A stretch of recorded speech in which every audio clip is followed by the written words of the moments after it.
আজকে আমি একটু অন্যভাবে কাঁকরোল পুর ভরা করব। তো আমরা এতদিন কাঁকরোল ভাজি করে খেয়েছি, তো আজকে আশা করি এই ভিডিওটা আপনাদের ভালো লাগবে। তো প্রথমেই আমি পানির মধ্যে হলুদ আর লবণ দিয়েছি, এর মধ্যে আমি কাঁকরোলটা দিয়ে দিব। 3 থেকে 4 মিনিট আমি এটা সিদ্ধ করে নিব। সিদ্ধ করার পর আমি এটা ছেঁকে নিলাম, বেশি যাতে সিদ্ধ না হয়, তো সেদিকে একটু খেয়াল রাখতে হবে। এর ভিতরে যে বিচিগুলো আছে সেগুলো বের করে নিতে হবে। এরপর সবগুলো বিচি বের করার পর আমি এর মধ্যে পেঁয়াজ কুচি, কাঁচামরিচ কুচি, হলুদ, তারপর শুকনো মরিচের গুঁড়া দিব, আর সামান্য পরিমাণ লবণ আর লেবু। এরপর আমি এটা ভালো মতন মিশাবো, অনেকক্ষণ ধরে মিশাতে হবে। যেগুলো চাকা চাকা যে বিচিগুলো আছে সেগুলো আমি ভেঙে ফেলছি। এরপর কিছুটা 1.5 চামচের মতন আমি কর্নফ্লাওয়ার দিব।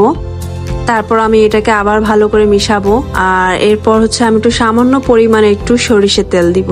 এরপর আমি আবার ভালো করে এটাকে আবার মিশাবো।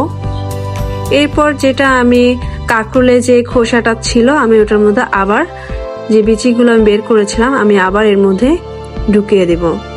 তো এরভাবে আমি প্রতিটা কাঁকরোলে আমি যেগুলো বের করে নিয়েছিলাম প্রতিটা ঠিক এইভাবে আমি আবার আগের মতন আমি এটা ভরাট করে ফেলবো। তো দেখতে পাচ্ছেন যে আমি প্রতিটা কাঁকরোল আমি এটা ভরাট করে ফেলেছি।